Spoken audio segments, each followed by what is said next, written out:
long before Severus Snape became the cold and watchful professor who drifted through the shadowed corridors of Hogwarts. He was a quiet boy, standing beside a polluted river in a forgotten town. Tonight, we'll follow the slow path that carried him from the narrow streets of Spinner's End into the darkness of the First Wizarding War. But this is not simply a story about evil choices or forbidden magic. It is a story about loneliness, humiliation, bitterness, and love. Because the real tragedy of Severus Snape was not that he became a Death Eater.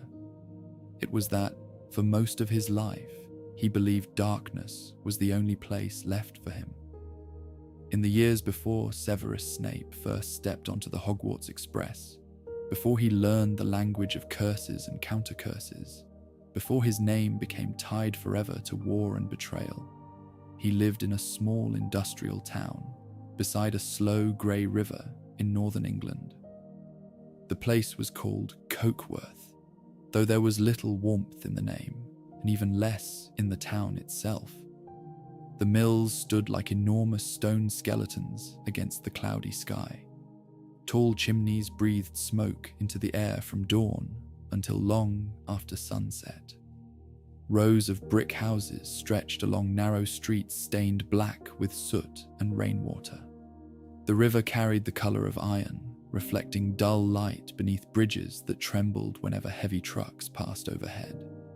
The smell of damp stone and factory smoke drifted constantly through the town, settling into clothing and curtains and skin.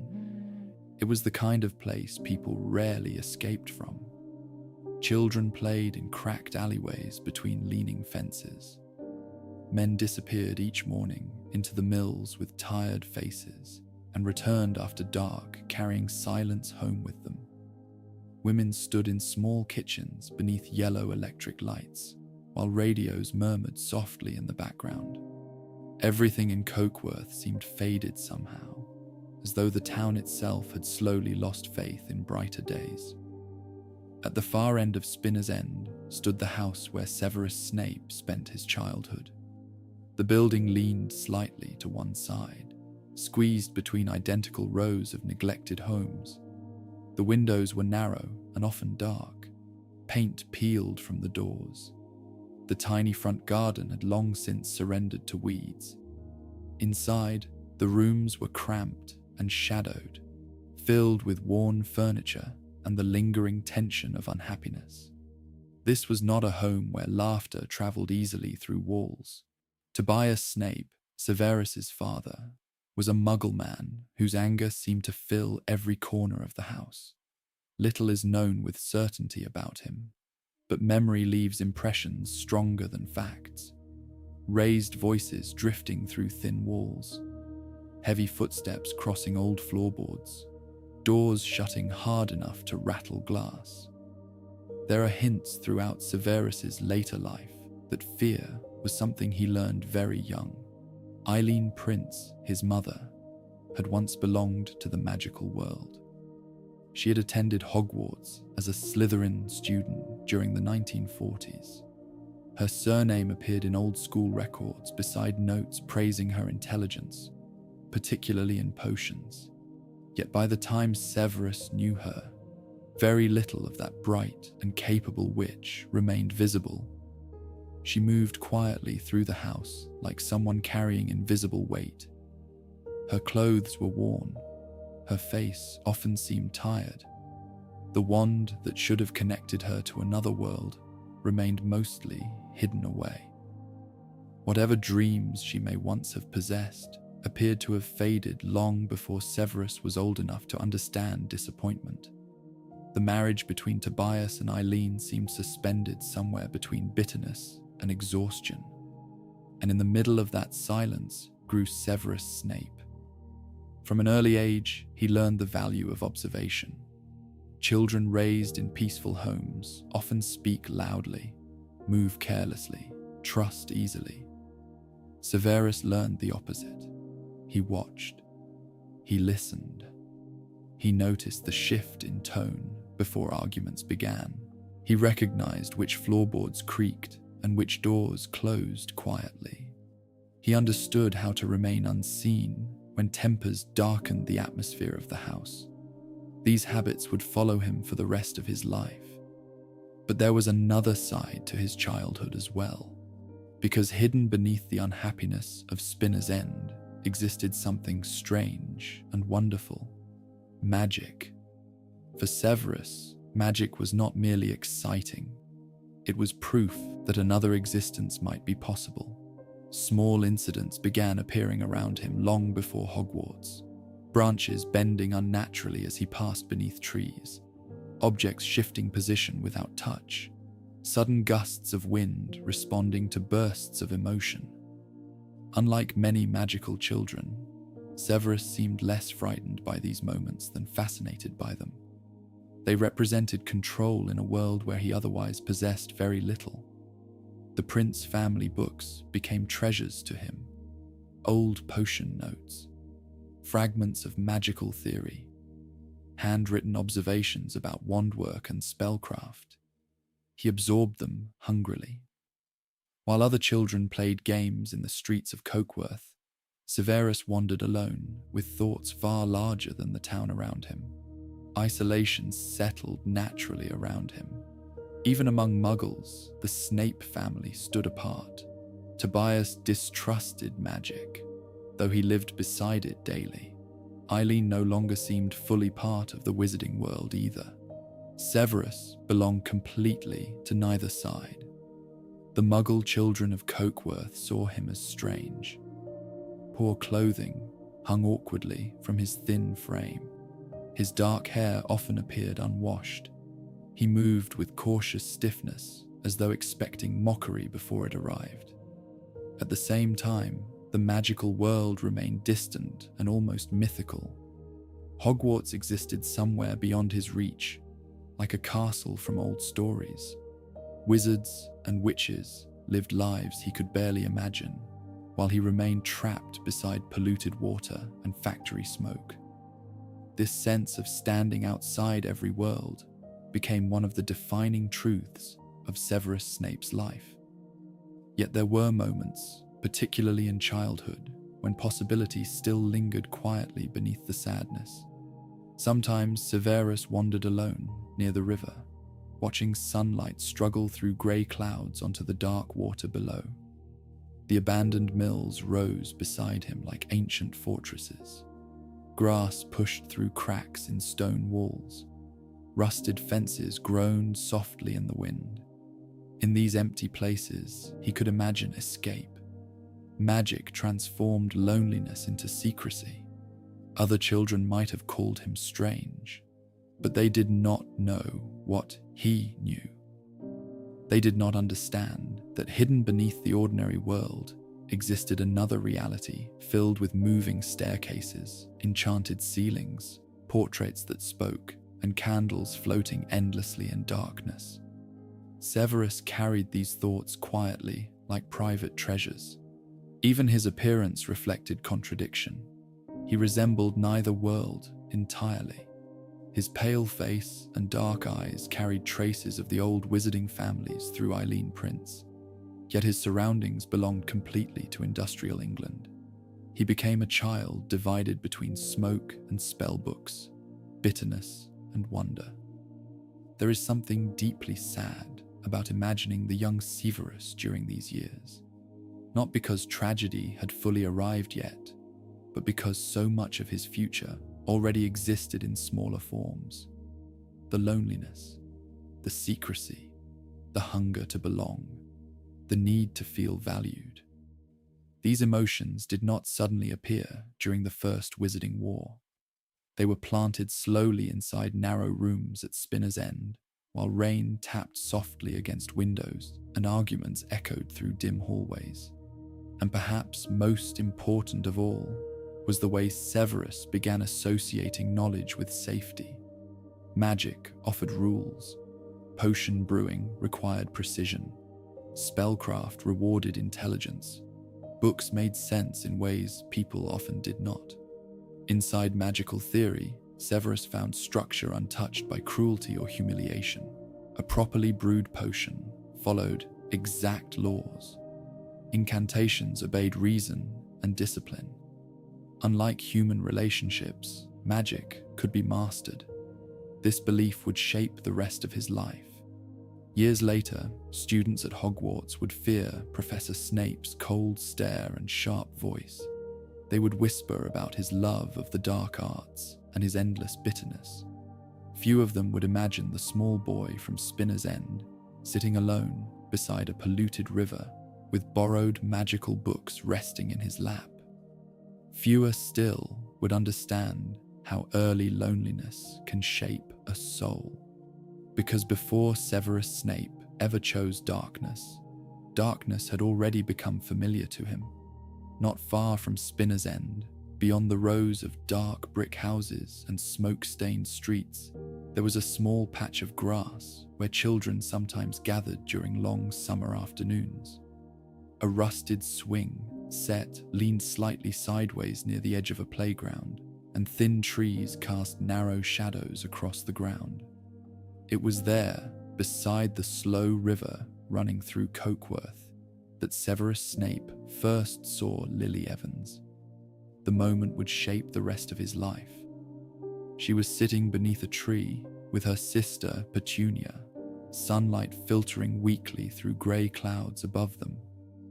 Lily's hair caught the light in flashes of deep red, bright against the dullness surrounding her. Even years later, after war and death and endless regret, Severus would remember that colour. At first, he only watched from a distance. This had already become one of his habits. Observation felt safer than participation. Hidden behind bushes or standing silently near alley corners, Severus often studied other people without speaking to them. It allowed him to understand them before risking humiliation. Most children frightened him slightly. They laughed too loudly. They noticed weakness quickly. They formed groups easily while he remained outside them. But Lily fascinated him immediately. There was something unusual about her movements. Small things. A flower opening slightly wider when she brushed past it. A swing drifting higher than gravity should allow. Tiny accidents of magic appearing around her without explanation. Severus recognized the signs instantly. For the first time in his life, he had found someone like himself. That realization filled him with nervous excitement, so intense it bordered on fear. Until then, magic had belonged mostly to secrecy and books and whispered memories from his mother's distant world. Now it existed here, beside the river, in the form of a living person who laughed and argued and sat beneath trees with grass stains on her shoes. He returned to the playground day after day. Sometimes Lily and Petunia walked along the riverbank, collecting fallen leaves or throwing stones into the water. Sometimes they sat talking quietly, while Severus observed from nearby shadows. Petunia noticed him occasionally and frowned with visible discomfort, but Lily seemed unaware at first. Eventually, Severus gathered the courage to speak. The conversation did not begin smoothly. Few things in Severus's life ever did. He approached awkwardly, thin shoulders tense beneath oversized clothing, dark hair falling untidily around his face. Petunia immediately distrusted him. There was something unsettling about the pale, silent boy emerging from behind bushes beside the river. But Lily remained curious. When Severus told her she was a witch, the world around them changed forever. To Lily, the statement sounded absurd at first. Children often imagine strange things during summer afternoons, but Severus spoke with absolute certainty. He explained magic carefully, almost reverently, as though revealing hidden truth. Hogwarts, wands, owls, moving staircases, spells. The magical world unfolded between them beside the polluted waters of Cokeworth, like a secret universe hidden behind ordinary reality. For Severus, These conversations became precious beyond measure. At last he could speak openly about the thing that mattered most to him. He no longer needed to hide excitement or pretend normality. Lily listened. She asked questions. She laughed with wonder instead of fear.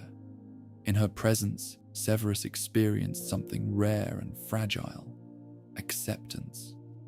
Yet even during these early days, the imbalance within their friendship quietly existed beneath the surface. Lily enjoyed Severus's company, but she remained connected to the ordinary world around her. She loved sunshine and open spaces and easy conversation. Severus, meanwhile, attached himself to her with desperate emotional intensity. His loneliness had prepared him for this long before they met. Lily became more than a friend, almost immediately. She became proof that he was not entirely alone. Petunia sensed this imbalance earlier than Lily did. Her hostility towards Severus sharpened with each encounter. Part of it came from jealousy, as Lily drifted toward a world Petunia herself could never enter. But another part came from instinctive discomfort. Severus frightened her, not because he threatened violence, but because he carried darkness around him even as a child. He spoke about magic with obsessive seriousness. His expressions often seemed too intense for his age. He watched people too carefully. While Lily saw mystery and intelligence, Petunia saw something colder. The tension between them deepened steadily. There were arguments beside the river and harsh whispers beneath trees. Petunia accused Severus of spying. Severus mocked her for being ordinary. Lily stood uneasily between them, still trying to preserve peace. Already, division followed Severus wherever he went. But none of this mattered very much to him, compared to the joy of finally sharing his secret world with someone else. For the first time, Hogwarts felt real. Before Lily, Hogwarts had been distant and uncertain. Something almost mythical whispered about in fragments. Now Severus imagined the future constantly. He pictured himself and Lily boarding the train together, walking through castle corridors together, escaping Cokeworth together. The dream became a form of survival. Spinner's End remained cold and tense behind him. Tobias Snape's anger still drifted through narrow rooms. Eileen Prince still moved silently through shadows of her own disappointment. But outside, near the river, Lily Evans existed. And because she existed, another life suddenly seemed possible. There is something deeply painful in these childhood scenes when viewed from later years, because the friendship begins with genuine innocence. Severus teaches Lily about the wizarding world not to manipulate her, but because he wants desperately to share wonder with someone. He speaks about Hogwarts with awe. He explains house ghosts and moving portraits and magical suites with the excitement of a child who has spent too long alone with his imagination. And Lily listens with wide, fascinated eyes. In many ways, she becomes the first truly bright thing in his life. The emotional importance of this cannot be overstated. Human beings often survive difficult childhoods by attaching themselves to symbols of escape. For some, it is a place. For others, a dream. For Severus Snape, it became a person. Lily represented warmth. She represented kindness untouched by the bitterness of Spinner's End. She represented the magical world at its most beautiful, rather than its most frightening. Around her, Severus could briefly imagine becoming someone different, from the frightened, lonely boy wandering industrial streets alone. But even during those summers beside the river, shadows remained close. Severus already viewed the world through divisions between outsiders and insiders, accepted people and rejected people, powerful people and powerless people. His experiences at home had taught him that humiliation waited constantly beneath ordinary life. He clung to Lily, partly because he feared losing the only safe connection he had ever known. That fear would grow larger with time. One afternoon, Petunia confronted Severus openly after discovering that Lily truly had been accepted into Hogwarts. Anger spilled out of her in sharp, frightened words. She accused Severus of ruining everything, of taking Lily away. Severus responded cruelly in return, mocking her for being merely a muggle. The exchange lasted only moments, yet it revealed something important already forming inside him. Severus understood exclusion too well, and because he understood it, he sometimes inflicted it upon others before they could inflict it upon him. Years later, this pattern would return again and again throughout his life. Defensive cruelty, preemptive bitterness, the instinct to wound before being wounded. Still, during those final summers before Hogwarts, hope remained stronger than darkness. Severus and Lily continued meeting beside the river. They spoke endlessly about magic and school and the future awaiting them. The factories of Cokeworth still groaned beneath cloudy skies. Smoke still drifted through narrow streets. But for Severus, the town no longer felt entirely hopeless. Somewhere beyond the industrial river and crumbling mills stood Hogwarts Castle, waiting beneath enchanted ceilings and ancient towers. And beside him walked someone he believed would remain there with him forever. That belief, more than anything else, would eventually destroy him. When the Hogwarts letters finally arrived, they did not simply announce a school, they announced an escape. For Lily Evans, the letter opened a doorway into wonder. For Petunia, it confirmed a fear she had carried quietly for years, that her sister belonged to something strange and unreachable. But for Severus Snape, the letter meant something even deeper. It meant the world he had promised Lily was real. It meant the castle existed. It meant that soon the narrow streets of Cokeworth, the smoke-stained houses of Spinner's End, and the bitter rooms of his childhood would be left behind, at least for most of the year. He had known about Hogwarts long before the letter came. His mother had told him enough. The old books and fragments of magical knowledge in his home had given him names, rules, histories, and expectations.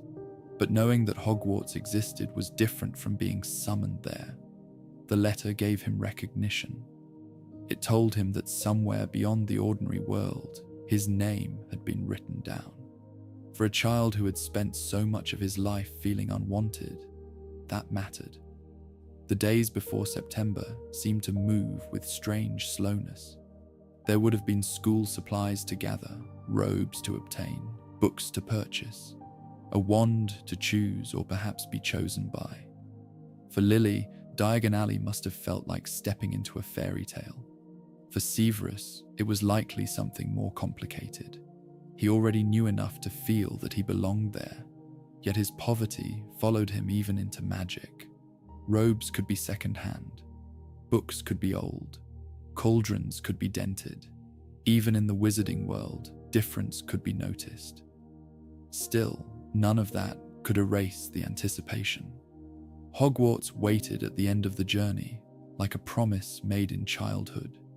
Severus must have imagined the train many times before he ever saw it. The scarlet engine, the steam drifting across the platform, the crowd of students calling to one another, owls shifting in cages, parents giving final instructions, trunks rolling over stone. And then there was Lily. He would not be entering this new world alone. For Severus, that thought mattered more than any spell book or wand. Lily had become part of his vision of Hogwarts itself. In his mind, the castle was not simply a place where he would learn magic. It was the place where he and Lily would begin again, away from Petunia's suspicion, away from Tobias Snape's anger, away from the dull grey world that had made both wonder and kindness feel rare. But the Hogwarts Express carried more than students toward school. It carried them toward the divisions that would shape their lives. Inside the train, compartments filled quickly with laughter, nerves, and childhood ambition. Some students already knew one another from old wizarding families. They spoke casually of houses, Quidditch, relatives, famous names, and reputations. Others, like Lily, entered with bright uncertainty, trying to understand every new sound and custom. Severus sat between these worlds, not quite new and not quite accepted. He knew things, but knowledge did not always create belonging. It was on that journey that Severus first encountered James Potter and Sirius Black. The meeting was small compared to the tragedies that would follow, yet in memory it carries the weight of a first crack forming in glass. James was everything Severus was not. Confident, well-dressed, loved, certain of his place in the wizarding world before he had even reached the school. He carried himself with the careless ease of a boy who had never needed to prove that he deserved to exist. Sirius Black sat beside him, born into one of the oldest pure-blood families, though already beginning to resist the darkness of his own house. Together, they had the energy of boys expecting the world to entertain them. Severus did not. When talk turned to houses, the divide appeared immediately. James spoke warmly of Gryffindor, imagining himself following family tradition, wearing scarlet and gold, joining a house famous for bravery. Severus, with quiet certainty, hoped for Slytherin. To him, Slytherin was not yet only the house of future Death Eaters or old prejudice. It was his mother's house. It was the house of cunning, ambition, and resourcefulness. It represented power gained through intelligence. It may even have represented the part of his inheritance that had not been crushed beneath Spinner's End. James reacted with mockery. Sirius joined him. To them, Slytherin sounded suspicious, unpleasant, lesser. To Severus, their laughter struck something raw. This was not simply a disagreement between boys. It was the first time his hoped-for identity at Hogwarts was treated as something shameful. And worse, it happened in front of Lily. The moment mattered because Severus had believed Hogwarts would be different from Cokeworth. He had imagined the magical world would recognize him. Instead, before the train had even reached the castle, he found himself judged again by appearance, by association, by something he could not easily defend without sounding bitter. The old instinct awakened quickly inside him. The instinct to strike back before hurt became visible. Words sharpened, sides formed. Lily, still new to this world, watched the tension with discomfort. She did not yet understand the histories behind Gryffindor and Slytherin, the old rivalries, the meanings adults had placed upon children before they were old enough to deserve them. But she understood enough to see that Severus was being laughed at, and she understood enough to feel uneasy with the way he answered. So their first journey to Hogwarts, which Severus had imagined as the beginning of shared wonder, became something more complicated. The train moved north through fields and fading daylight. The world outside the windows changed from towns to countryside, from countryside to mountains, while inside one small compartment, the future quietly rearranged itself. By the time the boats crossed the Black Lake, Hogwarts rose before them like something from a dream. The castle stood enormous against the night, its towers black against the sky, its windows glowing gold across the water. For Lily, the sight must have been breathtaking. For Severus, it may have felt like confirmation that every lonely hour spent dreaming had not been wasted. The castle existed. The doors would open. The great hall would wait beyond stone steps and torchlit corridors.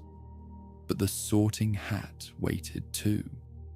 In the great hall, candles floated like captured stars above the long tables.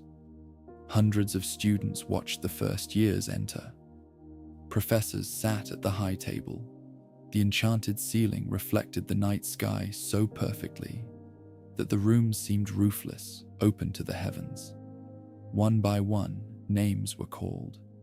One by one, children walked forward and sat beneath the old hat that saw more deeply than any face in the crowd. When Lily Evans was called, Severus watched. The hat placed her in Gryffindor. The hall erupted in applause from the red and gold table. Lily walked toward it, smiling nervously, welcomed by students who would soon become part of her life in ways Severus could not yet understand. She had not chosen against him. The hat had simply seen something true in her. Courage, warmth, a brightness that belonged easily among Gryffindors. But to Severus, the distance must have felt immediate. Then his own name was called. Snape. Severus.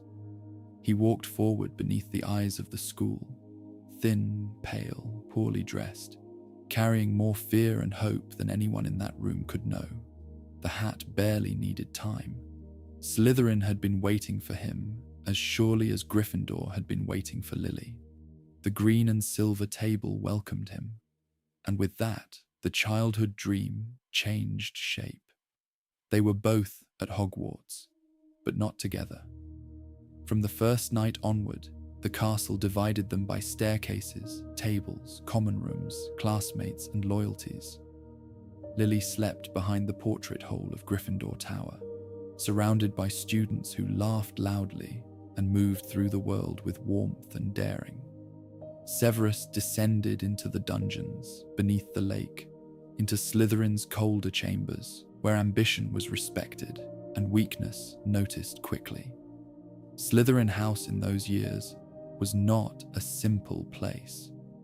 It contained children from old magical families, many raised on stories of blood purity, tradition, and suspicion toward muggles. The First Wizarding War had not yet reached its full terror, but Voldemort's influence was already spreading through certain circles. Names like Mulciber and Avery belonged to students who would later be associated with darkness. Older boys watched younger ones carefully, measuring usefulness, loyalty, and hunger. Severus arrived with all three. He was intelligent, he was resentful, he was poor enough to crave status, and lonely enough to mistake attention for acceptance. In Slytherin, these traits did not mark him only as strange. They gave him potential. For the first time, other students may have valued what had made him frightening elsewhere: his knowledge of curses, his fascination with difficult magic, his ability to listen without revealing too much, his bitterness toward those who mocked him. These qualities, dangerous in a child, could be shaped into something useful by the wrong companions. Yet Lily still remained. They would meet between classes, speak in corridors, sit together when they could. The friendship did not end with the sorting. Not immediately. Childhood bonds are not so easily broken.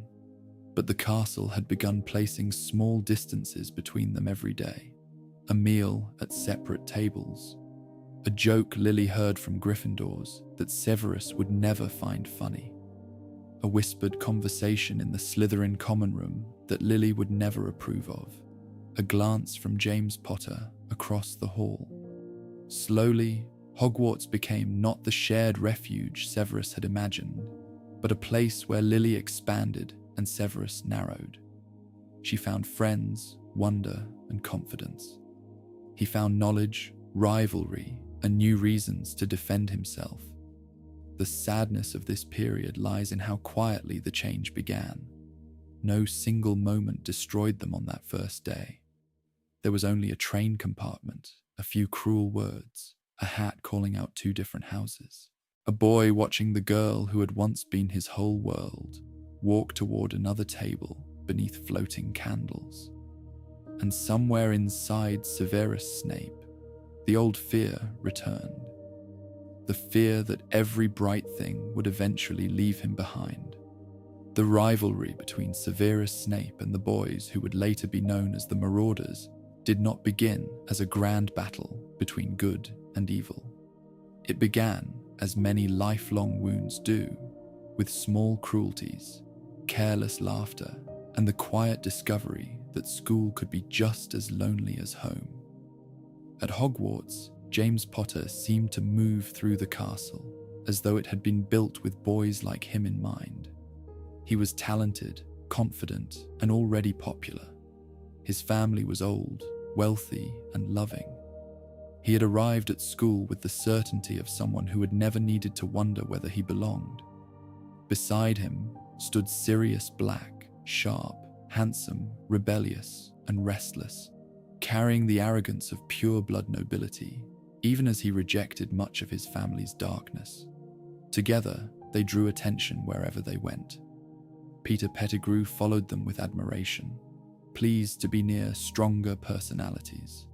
Remus Lupin, quieter and kinder in many ways, became part of their circle too, though his own secret suffering made him more complicated than the others. In time, they would become a brotherhood bound by loyalty, mischief, and magic. But to Severus Snape, they became something else first. They became a reminder of every door closed against him. Severus was not easy to like. That much should be said gently, but honestly. He was defensive, suspicious, and quick to answer insult with insult. He carried himself with a kind of tense watchfulness that could make ordinary conversation feel like a duel. His clothes were poor. His hair hung dark around his face. His manner was intense and awkward. He seemed to expect mockery, and because he expected it, he often helped bring it into being.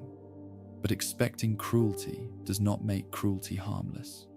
From their first meeting on the Hogwarts Express, James and Sirius had marked him as someone to dislike. Part of it was house rivalry. Part of it was Severus's own sharpness. Part of it was Lily. James noticed her early, and even before affection deepened into anything serious, there was discomfort in seeing her connected to the strange Slytherin boy who knew her from before Hogwarts. And part of it was simply that Severus made an easy target.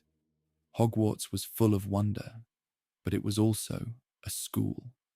And schools have their own quiet forms of judgment. Students notice robes that do not fit properly. They notice greasy hair, nervous posture, strange habits, second-hand books, and the way someone flinches too quickly when laughed at. They notice who sits alone and who has no one nearby to answer for them. Severus was noticed in exactly this way. The Marauders were gifted enough to make cruelty look like performance. Their magic was quick, clever, and public. A hex thrown in a corridor. A jinx muttered beneath breath. A bag split open at just the right moment. Ink spilled, books scattered, laughter spreading faster than any spell. To bystanders, these moments could seem like ordinary school mischief, the kind teachers dismissed with tired irritation, and students repeated as stories over dinner. But to the person at the center of them, they were not stories. They were humiliations. There is a particular pain in being laughed at by a crowd. Private insults can be carried quietly. Public shame becomes part of the air. It enters memory differently. A face burning hot. Hands shaking while trying to gather fallen belongings. The sound of other students laughing before they look away. The knowledge that tomorrow someone may repeat the scene, slightly exaggerated, and others will laugh again. Severus, already trained by childhood to hide pain, responded by becoming colder. He retreated into books, into spell work, into the darker corners of magical knowledge. If he could not be admired, he could at least become dangerous. If he could not be loved by the school, he could make the school fear his intelligence. This was not maturity. It was survival shaped by bitterness. James, meanwhile, seemed to receive admiration even when he broke rules. He was reckless in a way people found charming. He could lose points and still be celebrated. He could swagger through corridors and be forgiven because his confidence made mischief look bright rather than ugly. Severus saw this clearly, perhaps too clearly. The unfairness settled inside him like poison. Sirius made it worse. There was a sharpness in Sirius that could become cruel when directed at someone he disliked. He had grown up inside a family built on contempt, and though he rejected their beliefs, he did not immediately lose the habits of arrogance they had taught him. Against Severus, his rebellion and his cruelty sometimes pointed in the same direction. Snape was Slytherin. Snape was unpleasant. Snape was interested in the dark arts. Therefore, in Sirius's mind, he could be mocked without guilt. Remus Lupin's position was quieter and sadder. He did not share the same appetite for cruelty, yet he often failed to stop it. His own place among the marauders was precious to him. Friendship had come to him as a miracle after years of fearing rejection because of his lycanthropy. And so, even when he knew James and Sirius went too far, he was often silent. For Severus, silence from a good person may have felt almost as painful as laughter from cruel ones. Lily saw parts of this conflict from the outside, and sometimes she defended him. She did not like James's arrogance. She saw the way he strutted. She recognized the bullying for what it was, especially in the early years. Her sympathy mattered to Severus more than he could admit. When she stood between him and humiliation, she briefly restored the childhood bond that had begun beside the river. But each defense also carried a hidden wound. Severus did not want to be rescued by Lily. He wanted to be strong enough not to need rescuing. He wanted James to look foolish, not himself. He wanted Lily to see him as powerful, not pitiful. Every time she defended him, gratitude mixed with shame, and shame in Severus rarely softened into humility. More often, it hardened into anger, so the rivalry fed itself. The marauders mocked him, and Severus became more hostile. Severus became more hostile, and the marauders felt more justified in mocking him. Each side collected evidence against the other. James saw Snape's interest in curses and told himself he was standing against something dark. Severus saw James's public cruelty and told himself Gryffindor nobility was a lie. Neither boy saw the other clearly. They saw symbols. To James, Severus became the greasy Slytherin, who loved dark magic and hovered too close to Lily. To Severus, James became the arrogant golden boy who could torment others and still be loved. Around them, Hogwarts carried on. Lessons continued beneath vaulted ceilings. Owls crossed the morning sky. The black lake shifted quietly beneath the windows. Snow fell on the grounds in winter and melted into spring. But for Severus, the castle's beauty did not erase the daily tension of its corridors. He had to watch corners. He had to listen for footsteps. He had to measure laughter behind him. Over time, this vigilance changed him. A child who must always be ready for attack rarely becomes gentle. Severus learned to strike with language first. He learned to store insults like ingredients. He learned which spells could embarrass, which could wound, which could protect. His brilliance sharpened under pressure, but not in a healthy way. It became narrow, secretive, and defensive. He was not merely studying magic anymore. He was building armor. This is one of the saddest truths about his Hogwarts years. The school that should have widened his life instead confirmed many of his worst beliefs. It taught him that popularity mattered, that appearances mattered, that people with friends could do almost anything and still be forgiven, that those without protection had to become frightening if they did not want to remain victims forever. The dark arts in this atmosphere did not appear to him only as evil. They appeared as leverage. A hex was not just a spell, it was a warning. A curse was not just an act of malice. It was proof that he could no longer be handled carelessly. If the world respected kindness in people like Lily and confidence in people like James, Severus began to believe it might respect danger in people like him. The tragedy is that he was partly wrong and partly right. Danger could earn attention. It could create space. It could make others hesitate. But it could not heal loneliness. It could not bring genuine respect. It could not make Lily trust him more. Every step deeper into defensive cruelty moved him farther from the one person whose opinion truly mattered.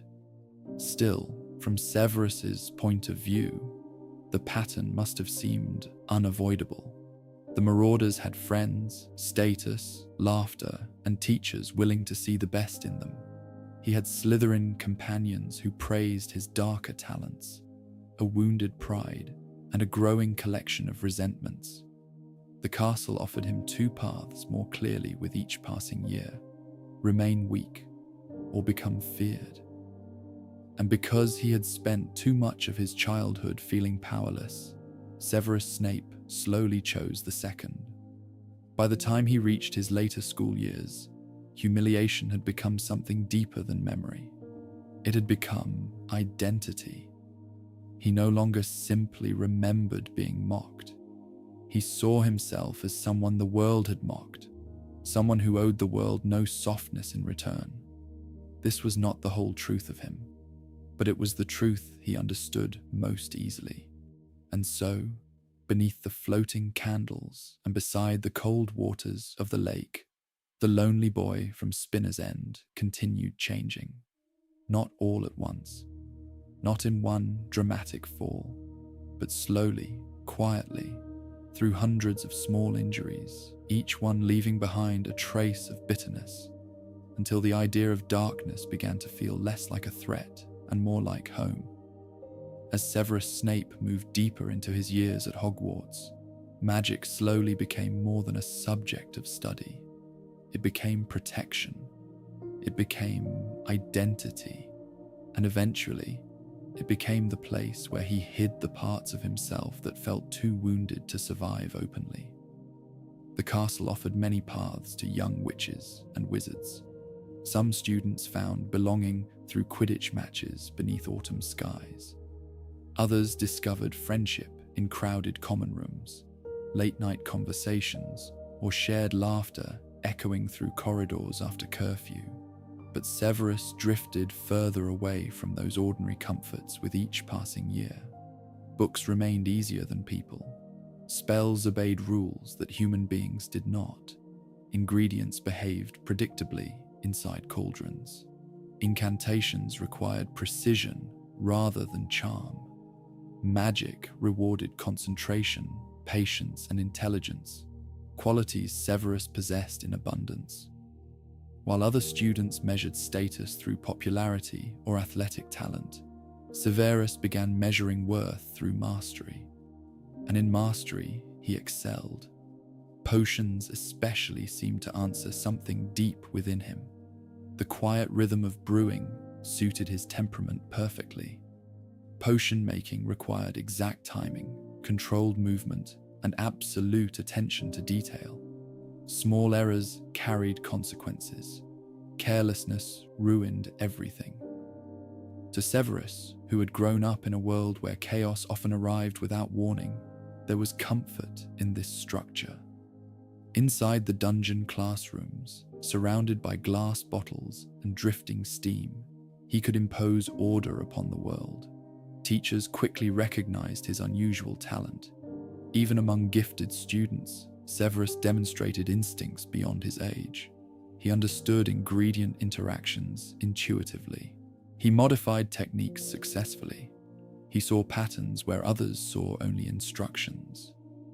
While many students simply followed recipes, Severus studied the underlying logic of potion craft itself. There is something quietly tragic about imagining him during these years, bent over a cauldron beneath dungeon torchlight, while the sounds of the castle drifted faintly overhead. Other students built memories through friendships and celebrations. Severus built them through solitary brilliance. The Half-Blood Prince had already begun to emerge long before the name appeared in the margins of old textbooks. The title itself revealed contradiction. Half-Blood came from his own uneasy identity, divided between magical and muggle worlds. Prince came from his mother's maiden name, the only part of his heritage that seemed connected to dignity rather than shame. By combining them, Severus created something new, an identity more powerful and controlled than the frightened boy from Spinner's End. The name mattered because Severus needed distance from himself. He admired intelligence deeply, but he struggled to admire Severus Snape. The Half-Blood Prince allowed him to imagine another version of himself, a figure defined not by poverty or humiliation, but by magical ability. In private notes and inventions, he became exactly what Hogwarts had failed to make him feel publicly: exceptional. And he truly was exceptional. Even as a student, Severus improved potion instructions beyond published standards. He shortened brewing times, corrected measurements, and altered techniques with astonishing precision. Decades later, Harry Potter would unknowingly outperform advanced students simply by following Severus's handwritten revisions. But brilliance alone did not heal bitterness. If anything, Severus's intelligence sometimes deepened his isolation. He saw more clearly than many others. He recognized unfairness quickly. He noticed hypocrisies inside teachers, students, and school traditions. And because he already carried resentment from childhood, this awareness rarely softened into wisdom. More often, it sharpened into contempt. At the same time, another fascination grew beside his love for potions: the dark arts. To understand why they attracted Severus, it is important to step away from simple ideas of good and evil. At Hogwarts during the 1970s, dark magic did not appear to every student as pure monstrosity. Many forms of dangerous magic were taught indirectly through history, defense, or rumor. Students whispered about forbidden spells the same way ordinary children whispered ghost stories. Curiosity surrounded them. For some students, curiosity ended there. For Severus, it did not. Partly, this came from temperament. He possessed an analytical mind, drawn toward difficult and forbidden knowledge. But another reason lay beneath that.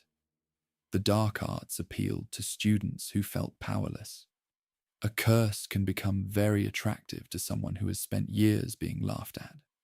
Dark magic promised leverage, control, fear, protection. It allowed weak people to wound stronger ones. It offered certainty in a world that had repeatedly humiliated him. Severus did not simply study these spells because he enjoyed cruelty. He studied them because they represented strength no one could casually dismiss. Sectum Sempra emerged from this mentality. The spell was brutal, sophisticated, and deeply personal.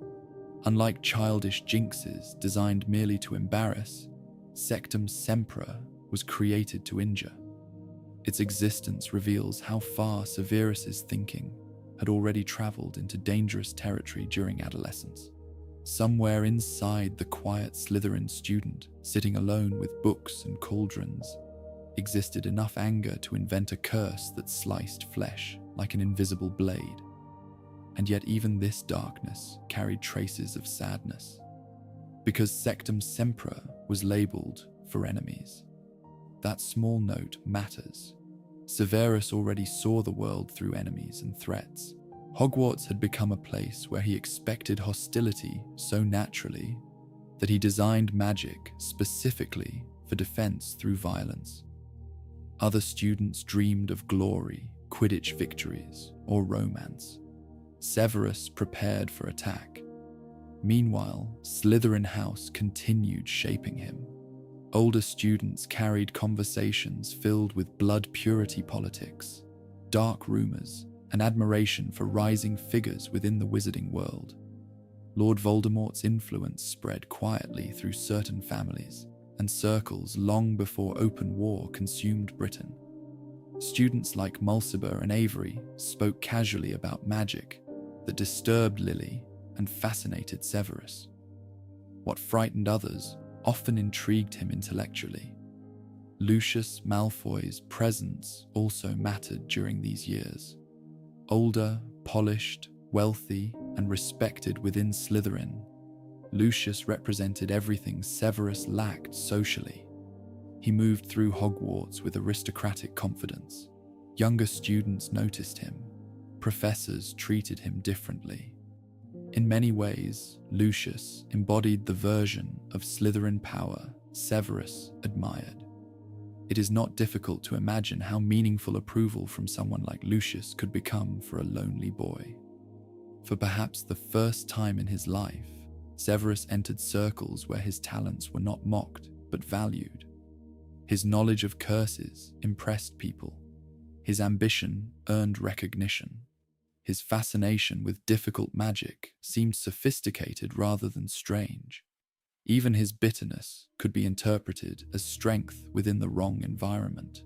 Belonging, even unhealthy belonging, can feel intoxicating to someone who has spent years alone.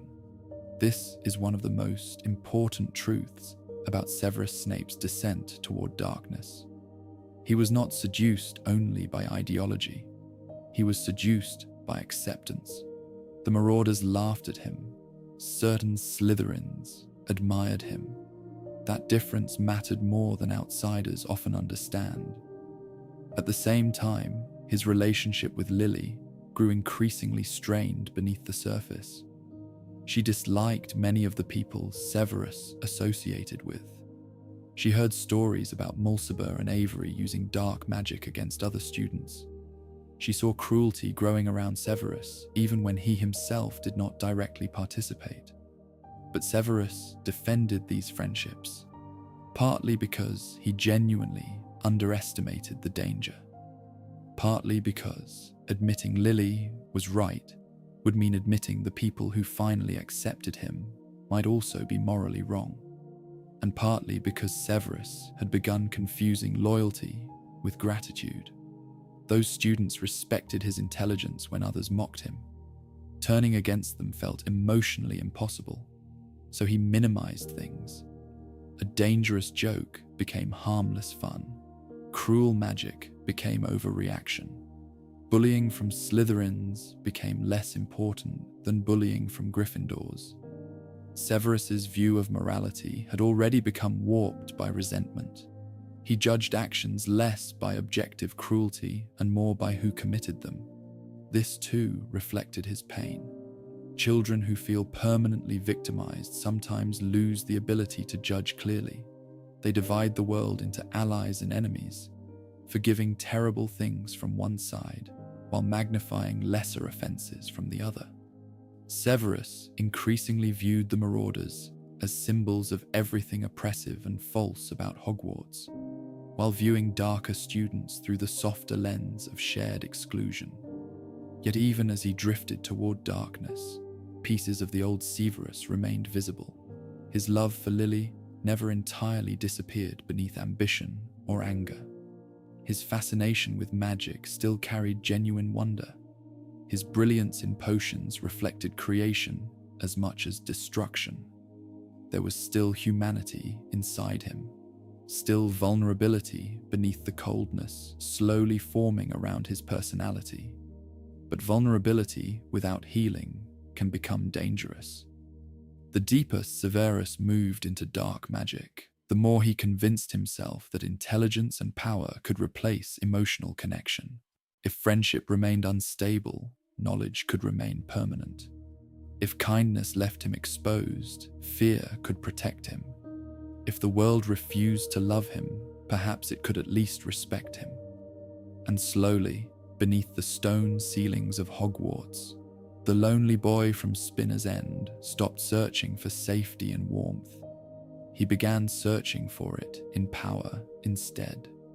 By the middle years of Hogwarts, the friendship between Severus Snape and Lily Evans no longer moved with the easy warmth it once possessed beside the river in Cokeworth.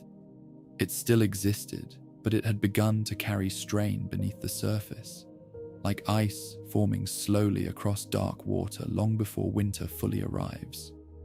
At first, the changes were small enough to ignore. Lily still spoke to him between classes. They still shared moments of quiet conversation in corridors or beneath trees near the lake. Sometimes they studied together.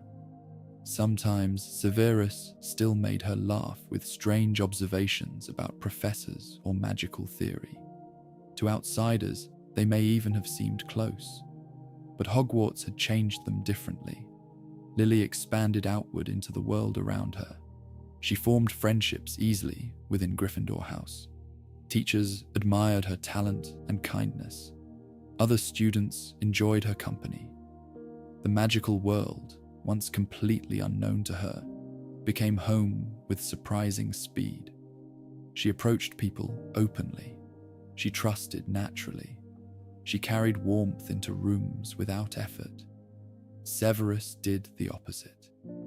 The longer he remained at Hogwarts, the more he folded inward around old wounds. His bitterness sharpened, his circle narrowed, knowledge became obsession, suspicion became instinct. Even physically, he often seemed to withdraw from others, black robes hanging around him like shadows. And around Severus gathered students Lily increasingly distrusted. Mulciber, Avery. Names spoken quietly by teachers and uneasily by students. Boys fascinated by cruelty disguised as humor.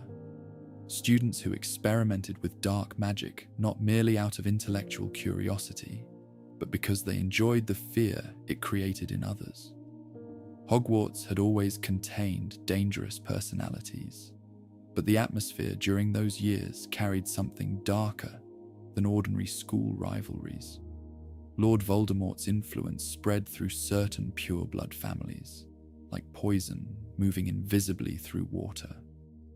The future Death Eaters were already beginning to recognize one another. Severus drifted steadily closer to them. Part of this happened naturally through Slytherin House itself. Shared classes became shared conversations. Shared conversations became loyalty. Students who spend years eating together, studying together, and defending one another against rival houses often form emotional bonds long before ideology fully appears. And Severus needed those bonds desperately. That was the tragedy Lily struggled to understand. She saw darkness growing around him and expected him to walk away from it. But Severus did not experience those relationships only as dangerous influences. He experienced them as acceptance. The boys Lily condemned were often the same boys who respected his intelligence, admired his spell work, and treated him as valuable. To Severus, abandoning them felt dangerously close to abandoning the only place where he belonged. Still, Lily tried. There were conversations in quiet corners of Hogwarts where frustration crept into her voice, despite her efforts to remain patient. She told him Mulciber frightened her. She spoke about cruel jokes that went too far, about students being targeted, about dark magic becoming entertainment inside certain Slytherin circles. Severus always minimized it. He called it harmless fun. He dismissed incidents as exaggerations. He pointed toward the marauders and asked why their cruelty mattered less. And sometimes Lily had no easy answer for that, because James Potter and Sirius Black could indeed be cruel. She had seen it herself, but there was a difference she increasingly felt, even if she struggled to explain it fully. The marauders behaved recklessly because they were arrogant boys who believed themselves untouchable. Mulciber and Avery sometimes behaved as though they enjoyed causing fear itself. Lily sensed where such thinking could lead, long before Severus allowed himself to see it. Yet Severus carried his own growing frustrations toward Lily as well. Her friendships with Gryffindors deepened each year. She laughed more easily around them. She spent less time seeking him out specifically. And worst of all, James Potter's feelings toward her became impossible to ignore. James had changed somewhat as he grew older. The arrogance remained, but maturity slowly softened its sharpest edges. He was still reckless, still proud, still infuriating in many ways. But he also became brave in ways even Severus could not entirely deny. Teachers trusted him. Friends followed him naturally. Other students admired him. And Lily, despite herself, slowly began seeing qualities in James she once overlooked. Severus noticed immediately. Jealousy settled into him with painful intensity. Not simply romantic jealousy, though that existed too, but something deeper and more humiliating. James represented every kind of person Severus believed the world preferred over him. Wealthy instead of poor, charming instead of awkward, loved instead of tolerated, confident instead of defensive. The idea that Lily might someday choose James felt unbearable, precisely because it seemed to confirm all Severus's oldest fears about himself. So he grew sharper around her. There were moments when conversations turned tense unexpectedly. Lily criticizing one of his friends, Severus mocking Gryffindors in return, Lily expressing discomfort about dark magic, Severus accusing her of judging him unfairly. Neither fully understood how frightened the other had become, because Lily was frightened too, not frightened of Severus himself exactly, but frightened of the direction he seemed to be moving. She remembered the lonely boy beside the river who had introduced her to magic with wonder shining in his eyes. But that boy increasingly disappeared behind bitterness and secrecy. Meanwhile, Severus sensed distance growing between them and responded not with openness, but defensiveness. This was one of his deepest flaws throughout life. When hurt, he rarely became vulnerable. He became cold. He lashed out indirectly. He hid behind intelligence or sarcasm or contempt. The more afraid he became of losing Lily, the more difficult he made it for her to reach him. And because Hogwarts was still Hogwarts, humiliation continued surrounding him from other directions too. The marauders did not stop. There were still hexes in corridors, still laughter from groups of students, still moments where Severus walked through the castle feeling watched and judged. Each humiliation deepened his resentment toward Gryffindor House generally, and James Potter specifically. Lily's growing closeness to Gryffindors therefore felt not only emotionally painful, but almost like betrayal. How could she not see what James truly was? But Lily asked herself similar questions in reverse. How could Severus not see what Mulciber truly was? The tragedy is that both of them were partly right. James could indeed be arrogant and cruel. Mulciber truly was dangerous. But adolescence rarely allows people to hold complicated truths comfortably at the same time. Instead, each focused increasingly on the evidence supporting their own fears. Severus saw Lily drifting toward people who humiliated him. Lily saw Severus drifting toward people capable of genuine darkness, and beneath every argument lived something even sadder. Neither wanted to lose the other. For all his flaws, Severus genuinely loved Lily in the only way he understood how. But his love carried fear tangled tightly through it. He wanted her loyalty not simply because he cared for her, but because he needed reassurance that someone would choose him over the rest of the world. That is a heavy burden to place upon another person, especially a teenage girl still discovering herself. Lily could feel it even when Severus never spoke it aloud. Friendship slowly became obligation. Conversations became negotiations. She defended him constantly to others, while simultaneously defending others to him. Each interaction carried tension just beneath the surface, as though one wrong sentence might crack something permanently. And eventually, Severus began making small choices that frightened her more deeply than he realized. He became fascinated not just with difficult magic, but with cruel magic. The distinction mattered. Lily could tolerate ambition. She could tolerate intensity. She even tolerated his bitterness longer than many others would have. But fascination with suffering itself unsettled her profoundly. Sometimes she caught glimpses of the direction his thinking had begun moving. Casual use of the word mudblood around certain Slytherins.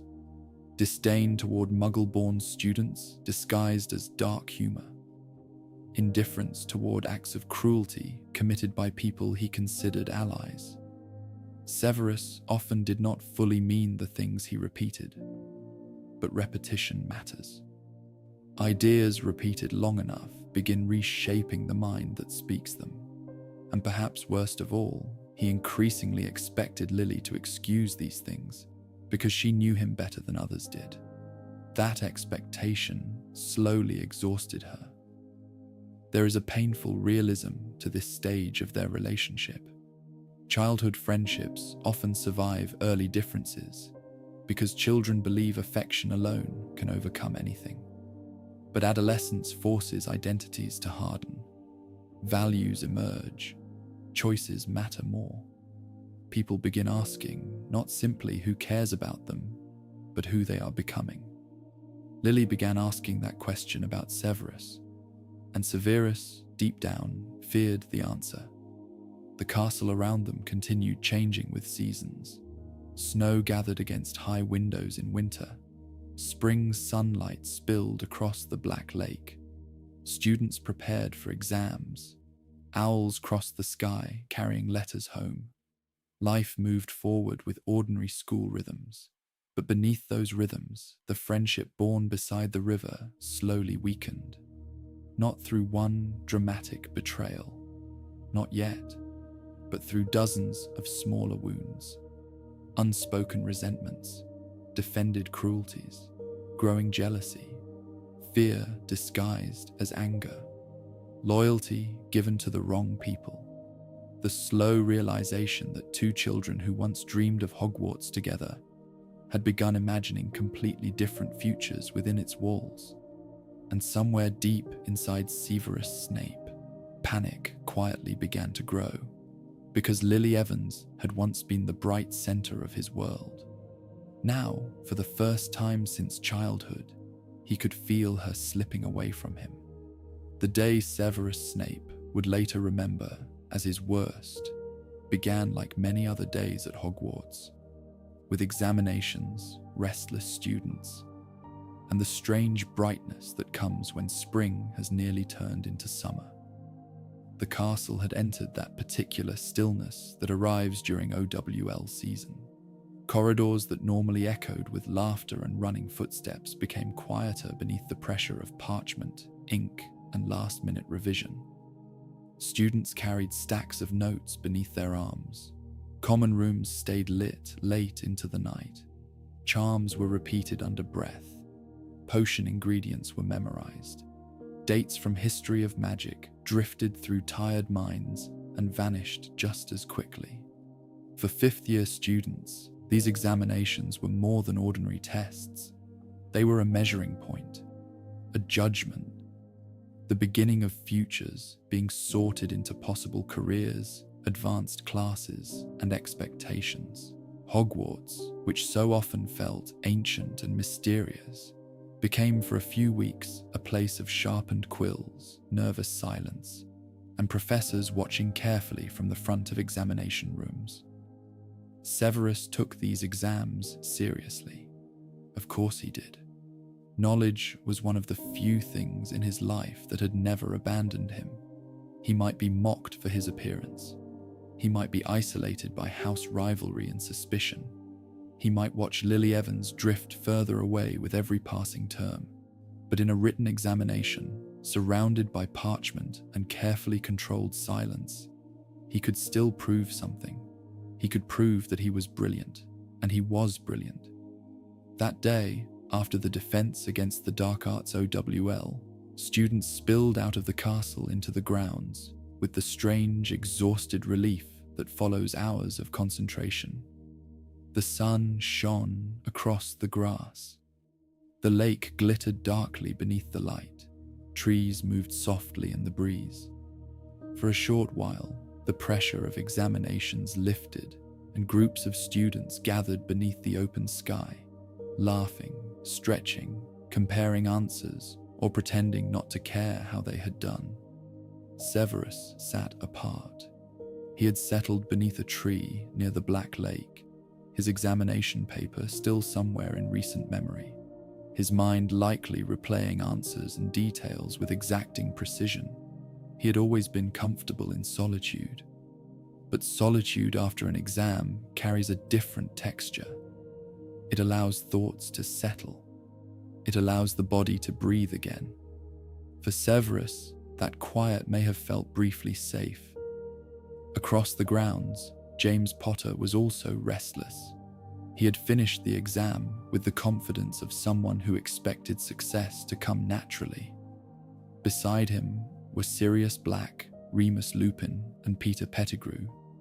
The Marauders were older now than they had been on the train, more skilled, more admired, more dangerous in the casual way popular boys can become dangerous when boredom meets power.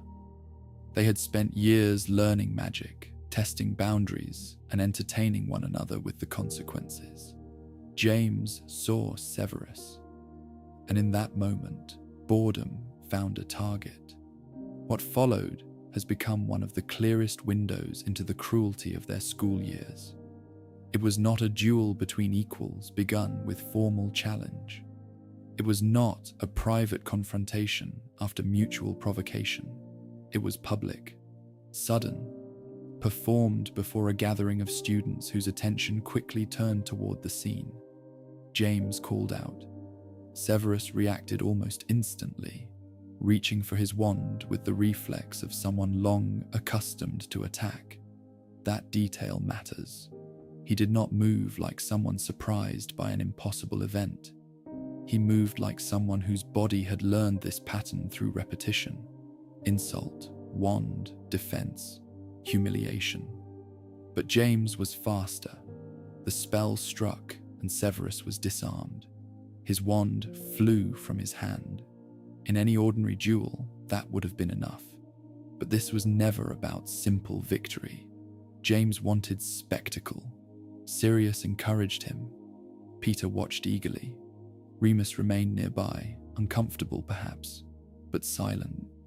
Then came the public humiliation.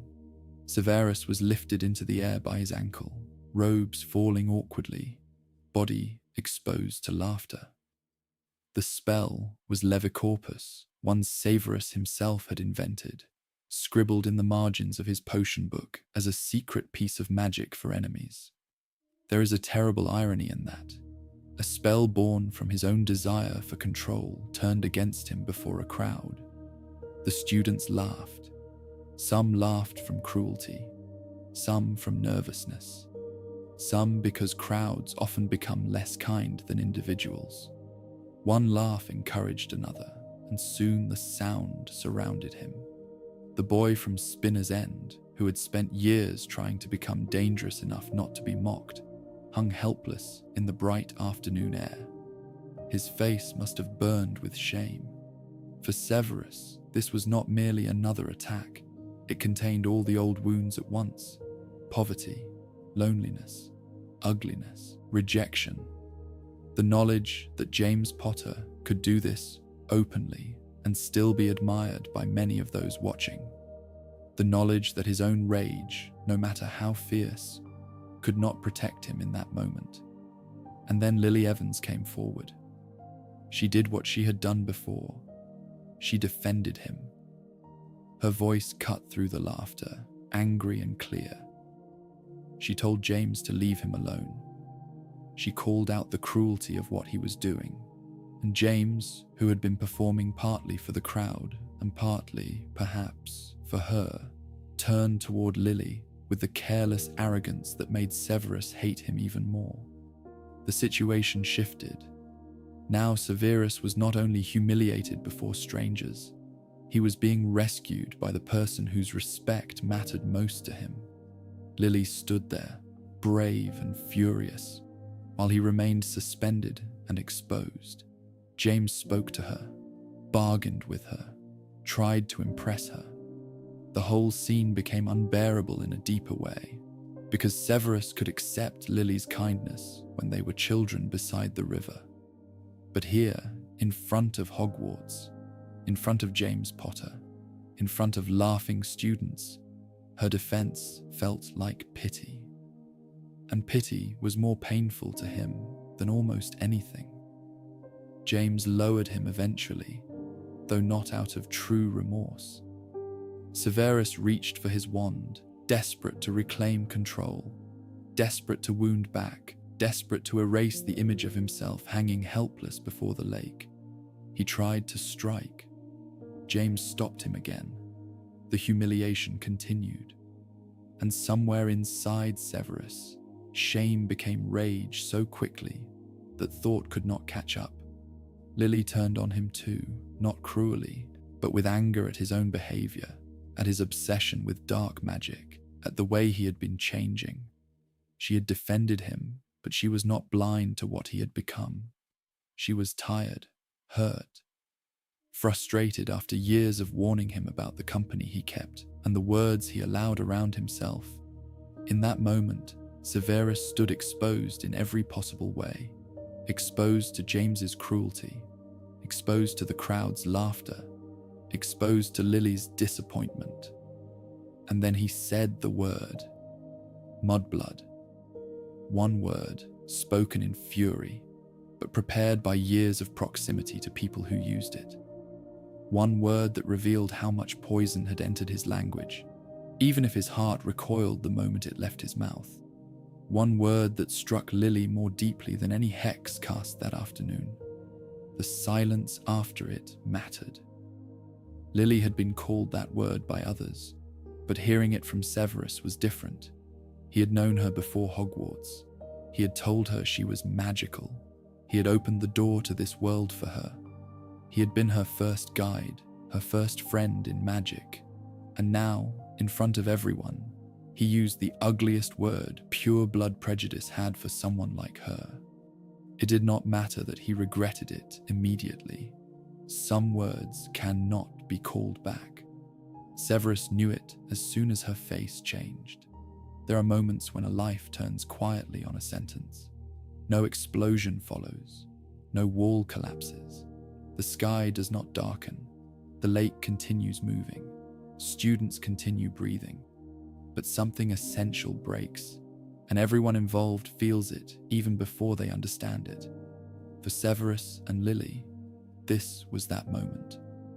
Lily left him there, not because she lacked compassion. She had shown compassion for years. She left because there are boundaries. Even love and friendship cannot cross safely. Severus had not merely insulted her. He had revealed that the world he was choosing would always have a place for people who despised her. Later, he tried to apologize. He waited outside Gryffindor Tower, desperate and ashamed, refusing to leave until she came out. The castle around him must have felt enormous and cold. Students passed through corridors. Portraits murmured. Torches burned softly against stone walls. But Severus remained there with the panic of a boy who finally understood that the thing he feared most had happened. Lily came. Their conversation was brief and devastating. He tried to say he did not mean it. And perhaps, in one sense, he did not. He did not mean to wound Lily specifically. He did not mean to lose her. He did not mean to reveal the ugliness he had allowed to grow around him. But Lily understood something deeper. He called other people that word. He surrounded himself with people who used it. He defended their cruelty. He treated her as an exception while accepting a worldview that despised what she was. And she could no longer pretend that this contradiction was harmless. She told him it was over, not in theatrical anger, not with cruelty, but with the weary finality of someone who has been hurt too many times by the same pattern. For Severus, the loss must have felt like the ground disappearing beneath him. Lily had been his first friend, his first hope, his first proof that he could be known and still accepted. She had been woven into his idea of escape from the moment they met beside the river. Losing her did not simply mean losing a friendship. It meant losing the version of himself that had once seemed possible in her presence. Yet even then, the tragedy is not simple. Lily's choice was necessary. Severus's regret was real.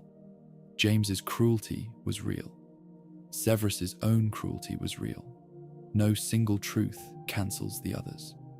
That is what makes the memory so painful. Everyone standing beside the lake was young, but the consequences would stretch across decades. James would eventually mature. Lily would eventually forgive him. Severus would not forgive either of them, nor would he forgive himself. From that day forward, humiliation and loss became fused in his memory. James Potter was no longer only a bully. He became the boy who had humiliated him before Lily. Lily was no longer only the girl he loved. She became the person he had driven away with his own mouth. And Severus himself became trapped between rage at others and hatred of his own mistake. This was why the memory remained his worst. Not because it was the only cruel thing ever done to him, not because he was innocent in everything that led to it, but because in that single afternoon, under the summer light beside the Black Lake, every wound of his young life gathered into one moment. He was mocked, he was exposed, he was defended, he was ashamed. And then, when kindness reached toward him one last time, he struck it with the very language of the darkness he was becoming. The lake eventually grew still again. The students returned to the castle. The examination season continued. Hogwarts moved forward, as it always did, ancient and indifferent beneath its towers. But Severus Snape did not move forward cleanly from that afternoon. A part of him remained there forever, standing on the grass beside the water, watching Lily Evans turn away. After the end of his friendship with Lily Evans, Hogwarts changed for Severus Snape in ways both visible and invisible. The castle itself remained the same. Candles still floated above the Great Hall.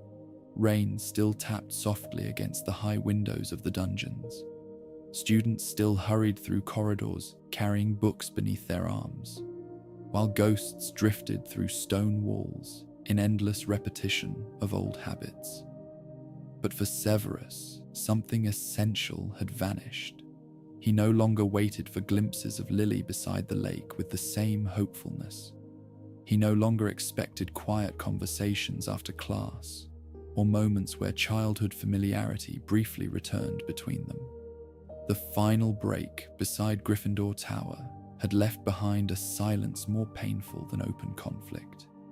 They still occupied the same school, breathed the same air, passed through the same corridors, but the connection that once defined his life had been severed. And because Severus did not know how to grieve healthily, he turned instead toward bitterness. This was the period when the wider wizarding world also darkened around Hogwarts. Lord Voldemort's rise was no longer only rumor, whispered between professors, or discussed cautiously in the Daily Prophet. Fear spread steadily through magical Britain. Disappearances became more common. Murders appeared in newspapers, beside careful official language attempting to prevent panic. Families spoke quietly at home about safety and loyalty. Students returned from holidays, carrying fragments of adult fear into the castle. The First Wizarding War had begun taking shape.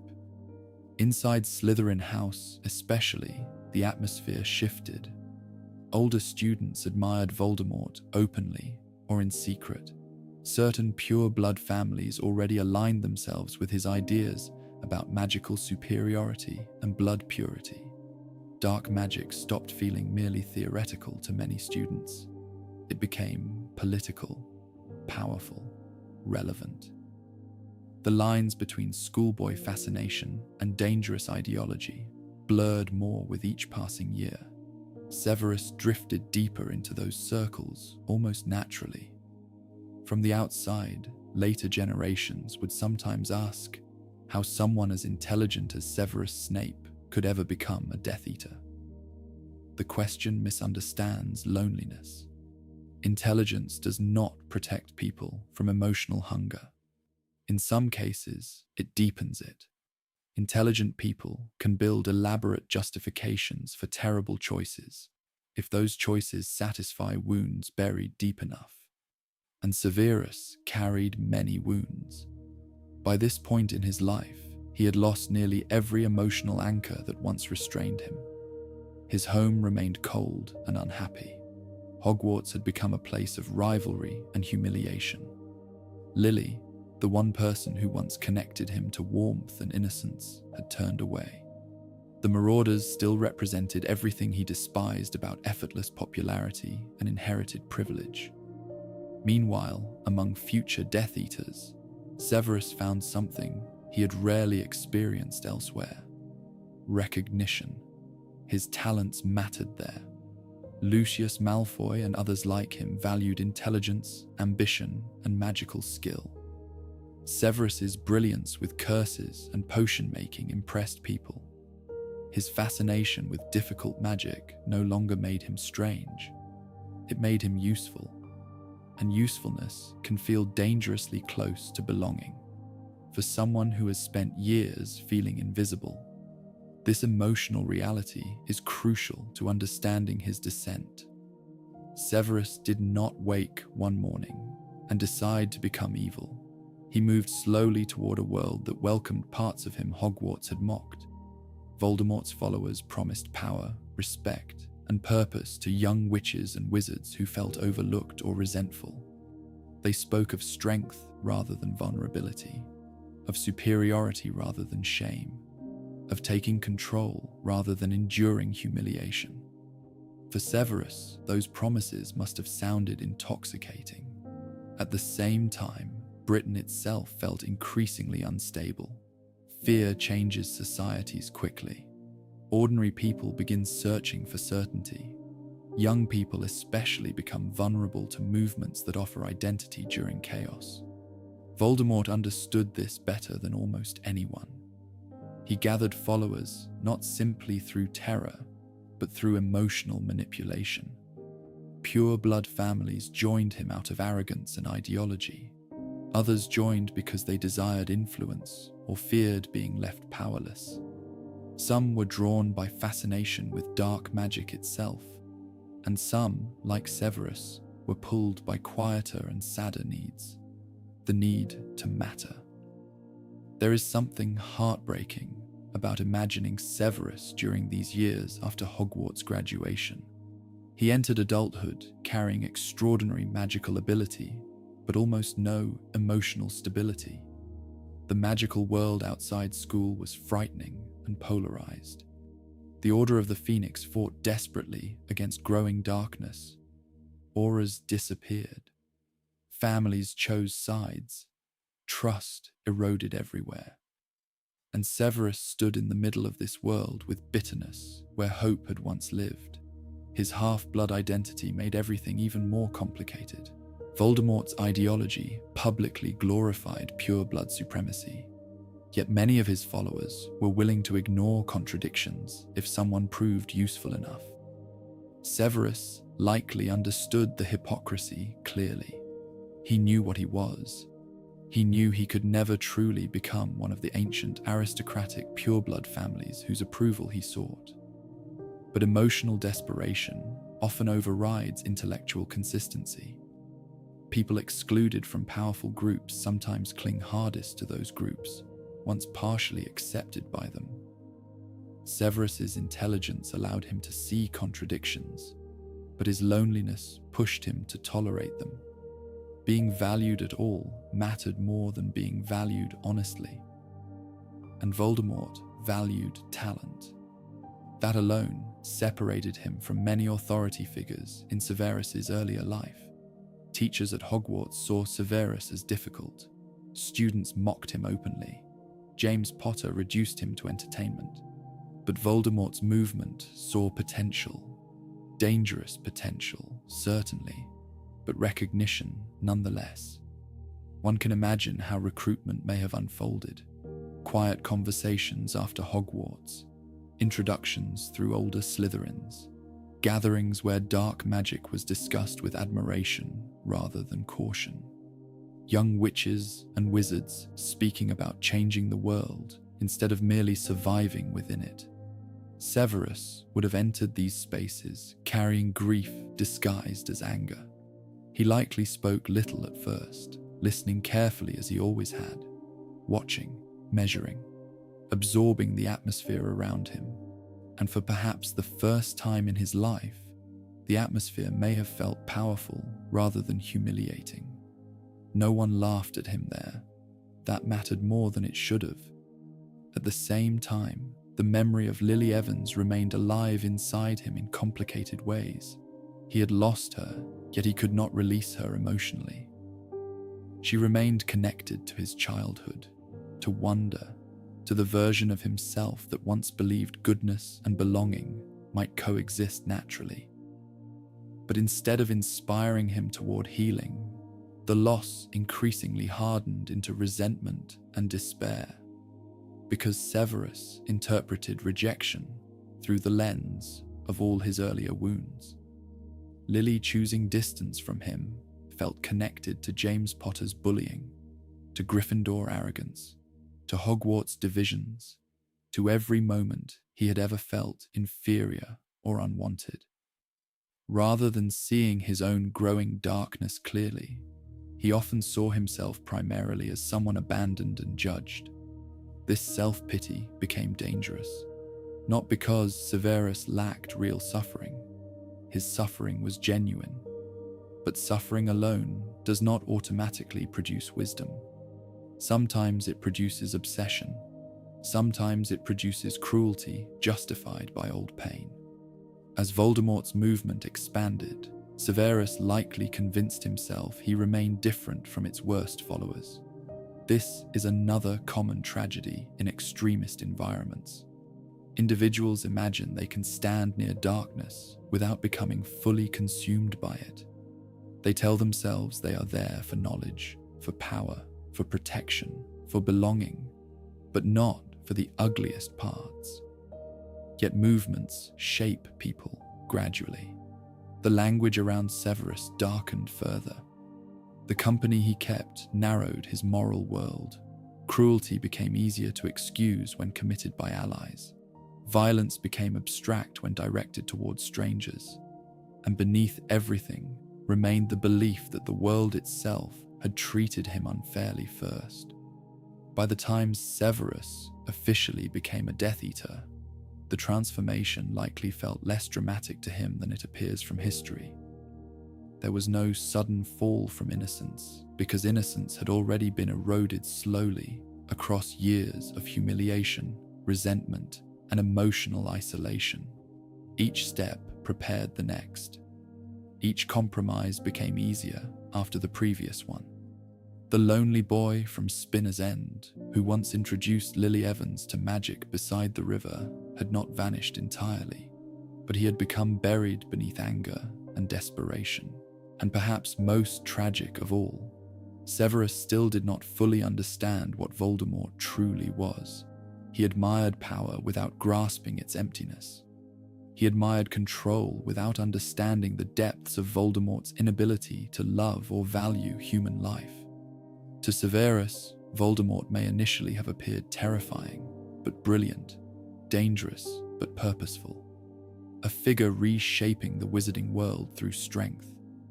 Only later would he understand that Voldemort consumed everything around him, including the people foolish enough to seek belonging at his side. The Wizarding War intensified steadily during those years. Murders became more frequent. The Ministry struggled to maintain authority. Families disappeared overnight. Fear entered ordinary conversation, like winter cold slipping beneath doors. Hogwarts students graduating during this period entered adulthood beneath the shadow of possible violence at every turn. And Severus Snape, carrying old grief and new bitterness, chose his side. Not because he was born monstrous, not because he lacked intelligence, but because, after years of humiliation and loneliness, the darkness finally offered him something the rest of the world never truly had: a place to stand. To understand why Severus Snape truly became a Death Eater, it is necessary to look beyond Severus himself for a moment and examine the kind of people Lord Voldemort attracted during the First Wizarding War. Because Voldemort did not build his movement only from monsters. Some of his followers were cruel from the beginning, certainly. Bellatrix Black, for example, embraced violence with frightening devotion. Others joined out of greed, ambition, or belief in pure blood supremacy. But there were also followers shaped by fear, humiliation, loneliness, insecurity, or the desperate need to feel significant inside a frightening world. Dark movements often grow strongest during periods of uncertainty. The wizarding world of the 1970s was filled with uncertainty. Murders appeared in newspapers, beside carefully controlled ministry statements. Families whispered about disappearances over dinner tables.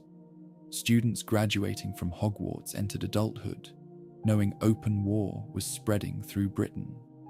The old systems that once seemed permanent no longer felt stable, and in unstable times, certainty becomes seductive. Voldemort offered certainty. He spoke with absolute conviction. He divided the world clearly between the powerful and the weak, the worthy and the unworthy, the pure and the impure. For frightened or angry people, such simplicity can feel strangely comforting. Complex societies become exhausting during times of fear. Extremist leaders promise relief by reducing everything to clear enemies and clear loyalties. Severus Snape entered adulthood precisely when that atmosphere reached its darkest point. He was young, isolated, brilliant, and emotionally wounded. Those qualities made him vulnerable in ways few around him likely understood. People often imagine radicalization as something that happens only to the foolish. But intelligence without emotional stability can become extremely dangerous. Intelligent people can rationalize almost anything if it gives meaning to their suffering. And Severus needed meaning desperately. His childhood had taught him humiliation. Hogwarts had taught him resentment. Losing Lily had taught him grief. By the time he left school, he carried years of emotional pain without any healthy way to process it. No stable family guided him. No trusted mentor helped him separate genuine injustice from destructive bitterness. No lasting friendship softened his view of the world.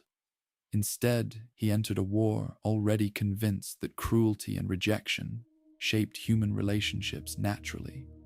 This made Voldemort's world easier to accept.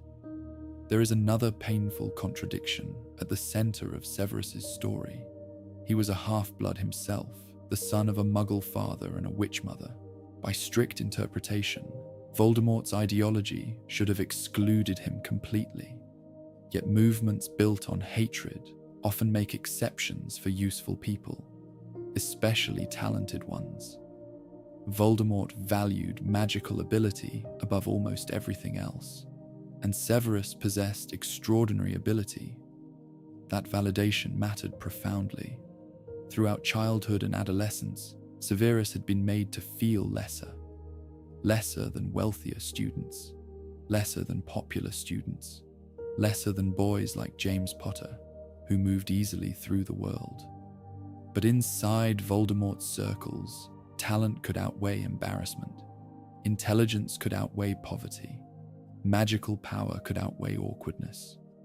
For perhaps the first time in his life, Severus felt chosen instead of merely tolerated.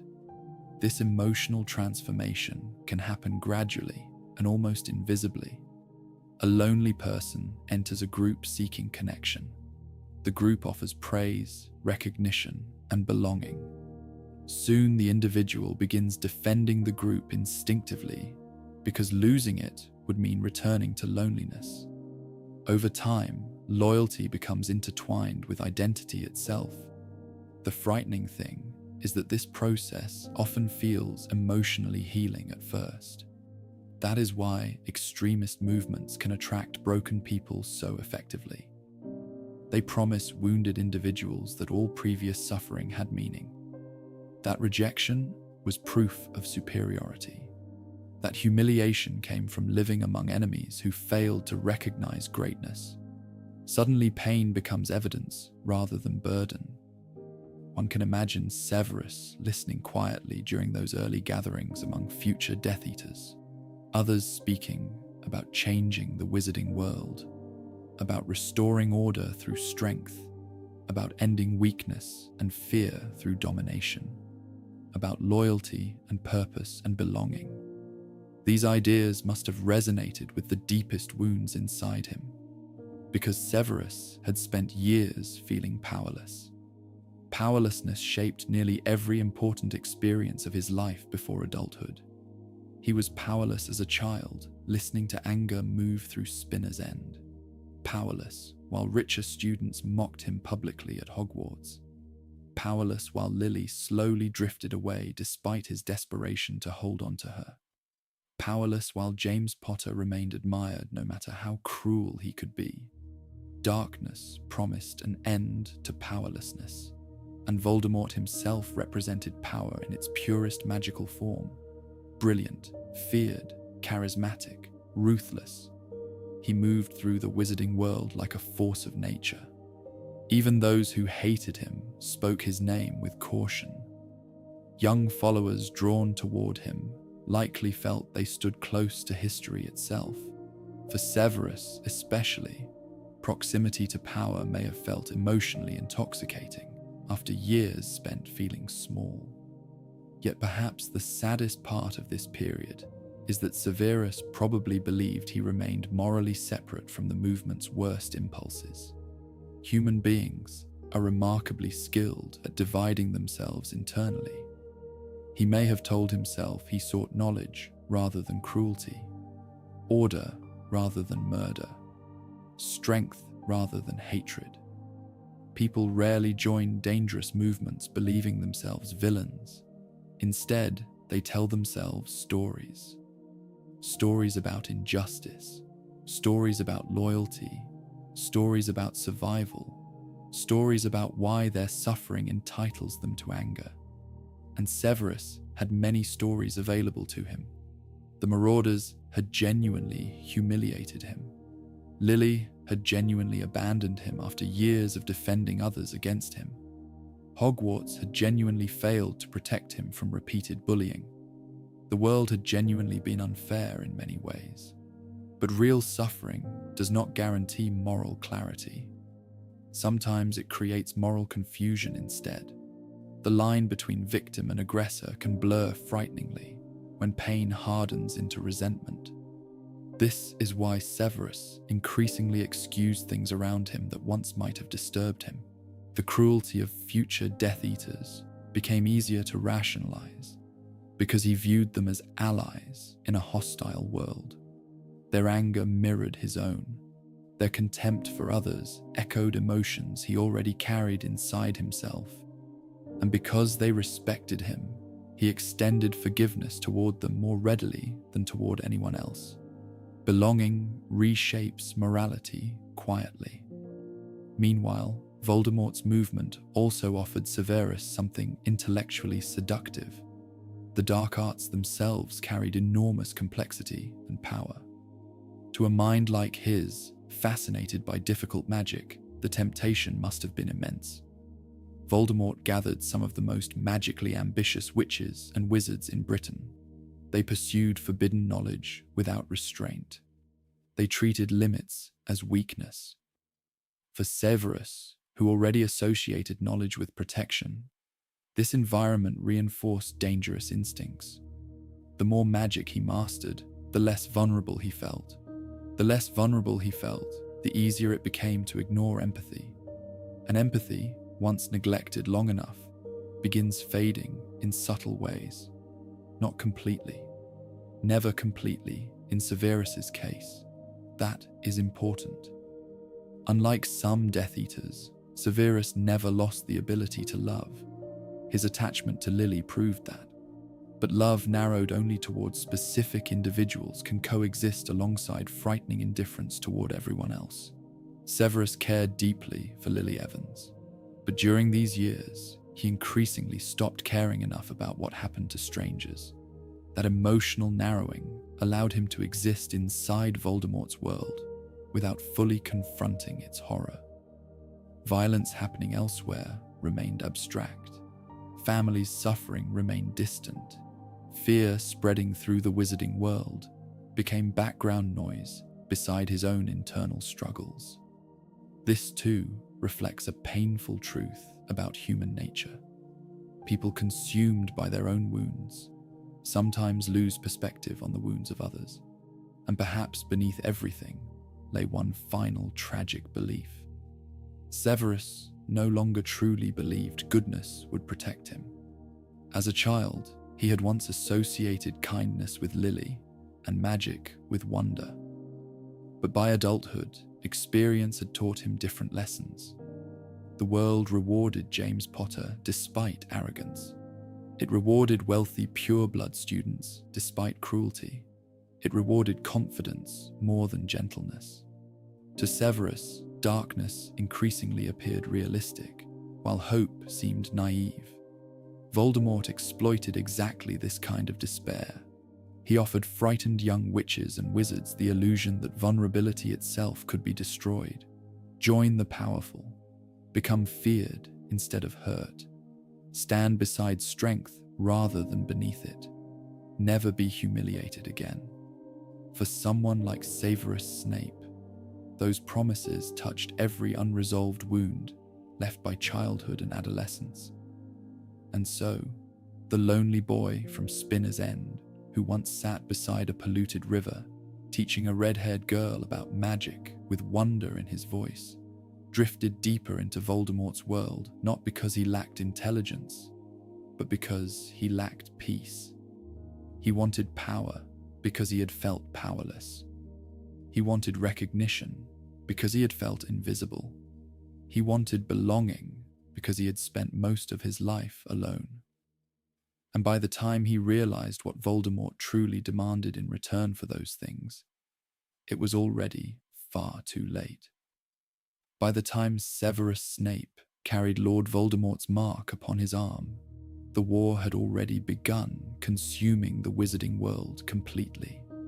Fear moved through magical Britain like winter fog rolling across empty fields. Entire families vanished without warning. Auras disappeared during investigations. Newspapers spoke carefully, choosing words designed to calm readers while quietly admitting that control was slipping away from the ministry. Wizards and witches stopped trusting strangers easily. Doors locked earlier at night.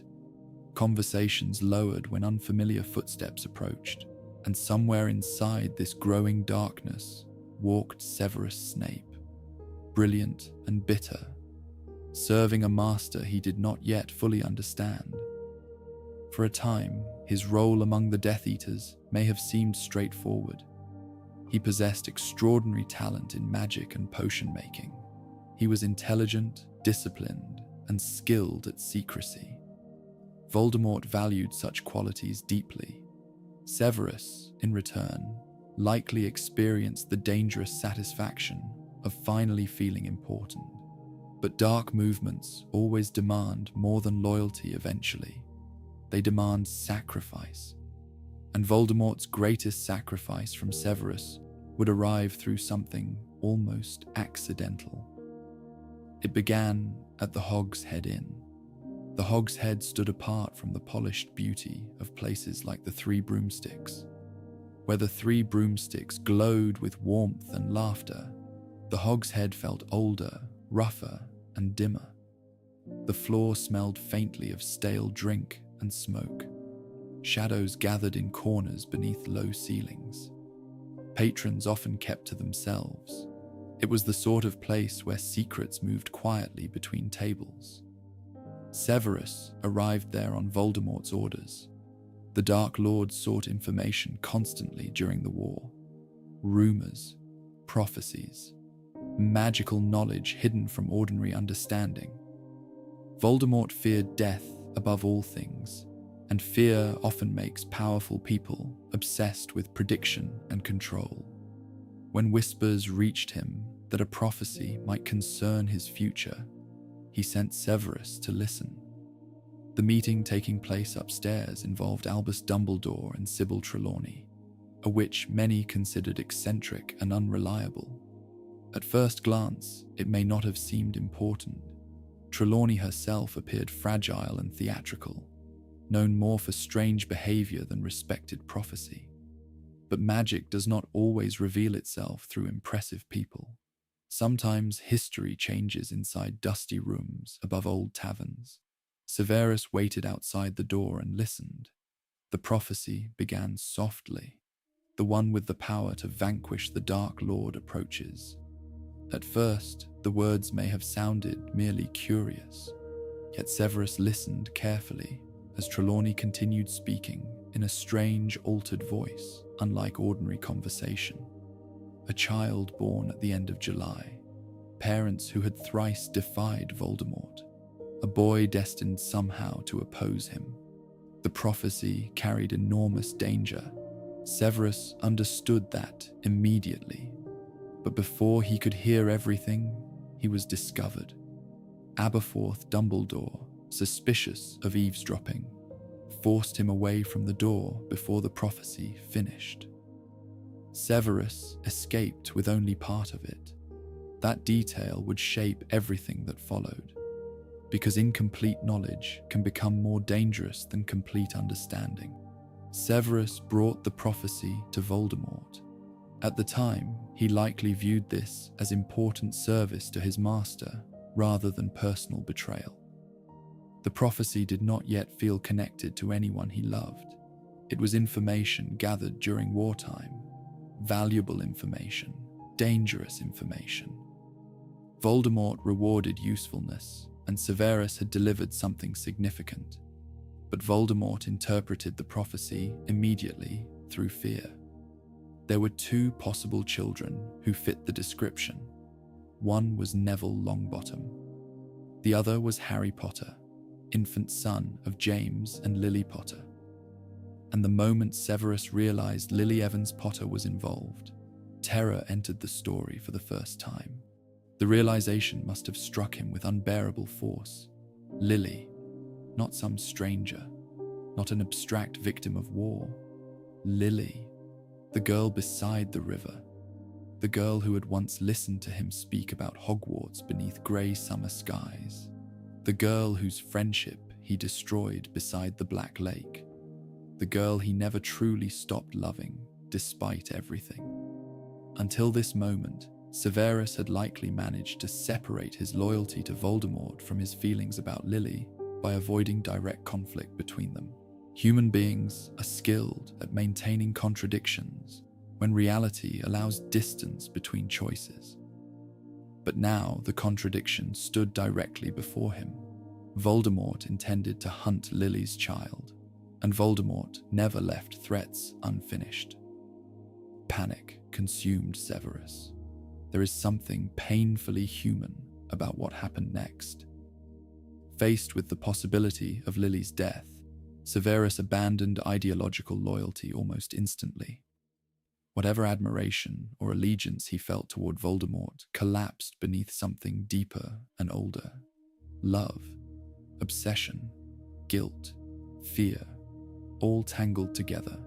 He went to Voldemort himself, and he begged